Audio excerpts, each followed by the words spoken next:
Gusto na talagang ipagawa na to sa mekaniko. Luwag na talaga ang tornilyo sa ilalim. Yun na. Paano ba to sikipan dito sa ilalim? Ito na lang katala. Ayan na. Dito sa kabila. Hoy, lustrade na talaga. Paano kaya gagawin to? Ano kaya gagawin? Dito sa kabila. Kinakain na talaga ng kalawang. Lustrade na pokpokin kita, gusto mo. Dito ka. Ay, parang sisira naman siguro. Hindi man kaya pukpukin. Hindi abutin ng screw. Kakamayin na lang. Yan na. Dito na lang ikutin ko yung screw. Yan na. Wala talaga. Meron pa 2 punch. Di man kayo nakakatulong. Puro lang kayo sakay.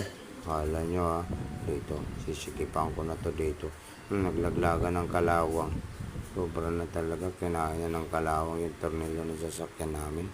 Kaya ito. Ano ba? Jajang shop na lang kaya kita.